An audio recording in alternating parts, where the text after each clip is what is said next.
Vous savez peut-être que l'élément principal des cheveux est la protéine kératine.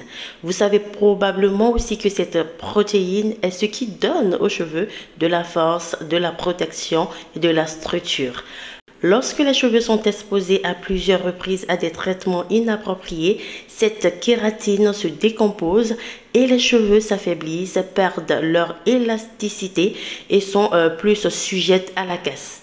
Et quand les cheveux deviennent faibles, inélastiques, vous devez ajouter plus de protéines dans vos soins afin de maintenir l'équilibre et de continuer à donner de la force, de la protection et de la structure à vos cheveux pour éviter la casse. Si vous avez donc des cheveux très cassants, secs et très fragiles, voici quelques actifs capillaires que vous pouvez intégrer dans vos soins faits maison. Pensez donc à introduire dans vos soins capillaires de l'arginine, un acide aminé essentiel qui est l'un des principaux éléments constitutifs de la kératine des cheveux et du collagène de la peau. Il joue un rôle clé dans la production de protéines, ce qui peut favoriser la croissance des cheveux et prévenir leur fragilité.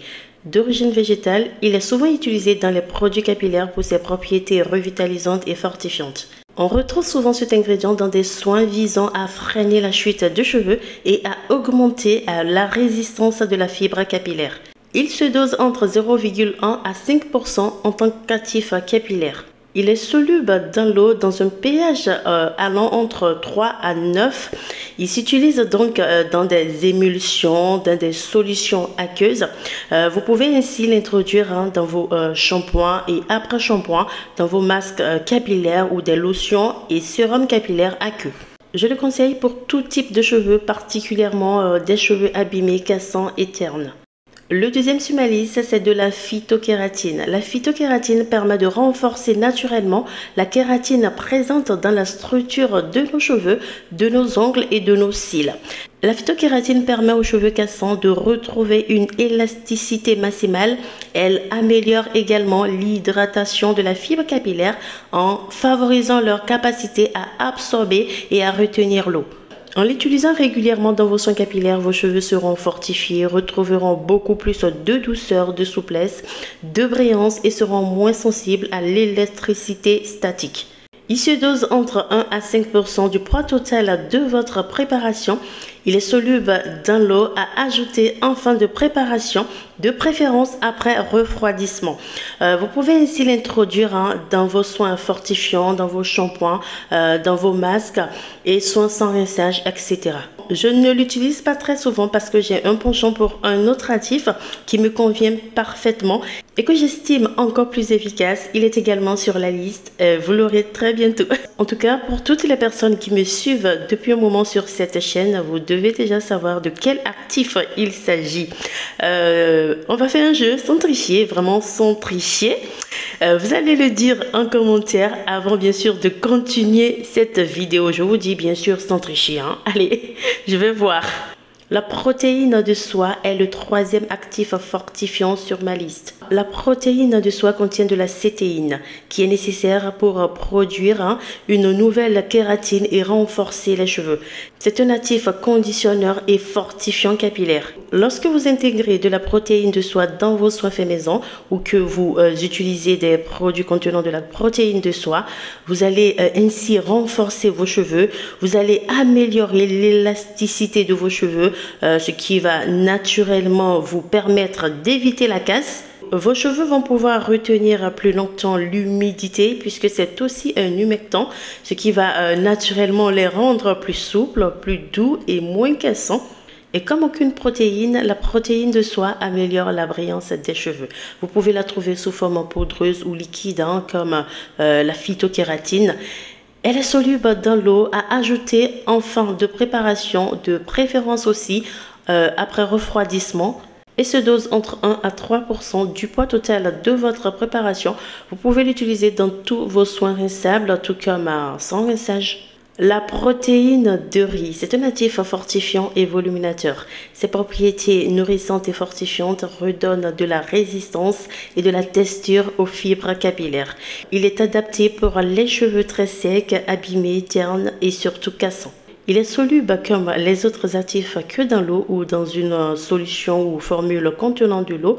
Il se dose entre 0,5 à 5% du poids total de votre préparation. Il s'ajoute aussi en fin de formulation. Pensez aussi à l'utiliser dans une fourchette de pH entre 4 et 5. Sur ma liste, il y a également du collagène végétal. Il est composé de glycoprotéines aux propriétés similaires à celles du collagène naturellement présent dans le derme. Il est utilisé en cosmétique capillaire pour ses pouvoirs épaississants, gainants et protecteurs. Il est soluble que dans l'eau et se dose entre 0,5 à 5% du poids total de votre préparation et toujours de préférence en fin de préparation. Cet actif peut être ajouté dans toutes vos formules, qu'il s'agisse du soin capillaire comme le shampoing, l'après-shampoing, des soins traitants ou des soins sans rinçage. Et en fin de liste figure mon actif préféré. Est-ce que vous l'avez trouvé en commentaire? Est-ce que vous l'avez vraiment trouvé en commentaire? En tout cas, pour toutes les personnes qui me suivent depuis un moment, vous deviez, je dis bien vous deviez le trouver, puisque je ne cesse de le dire dans mes vidéos. Il s'agit bien sûr de l'actif Provitamine B5. La provitamine B5, c'est vraiment mon chouchou en termes d'actifs. Aussi appelé panthénol, c'est un persécuteur de la vitamine B5. C'est un actif fortifiant capillaire en pair. Et à ce titre, il redonne de la brillance aux cheveux ternes, les hydrate, les adoucit et les renforce. Actif très efficace aussi bien dans les soins capillaires pour son action fortifiante et embellissante que dans les soins corporels pour ses propriétés réparatrices et apaisantes. Je le dose généralement entre 1 à 3%, vous pouvez aller jusqu'à 5%. Il est soluble dans l'eau et s'ajoute à froid en fin de préparation. Pourquoi ces actifs sont-ils efficaces? Tout simplement parce qu'ils sont sous la forme hydrolysée, ce qui permet une meilleure imprégnation dans les cuticules des cheveux ainsi que dans les couches supérieures de la peau pour une efficacité optimale. Ces actifs capillaires et embellissants agissent donc directement sur la fibre capillaire en la renforçant pour contrer la casse et en luttant contre la chute des cheveux. Si vous avez bien suivi, vous avez certainement remarqué qu'ils ont presque tous les mêmes fonctions. Ceci dit, vous n'êtes pas obligé de tous les avoir. J'espère que je me suis fait comprendre. Espérons que ces actifs vous apporteront un plus dans votre routine capillaire. Je vous dis à très vite. Portez-vous bien. Ciao, ciao.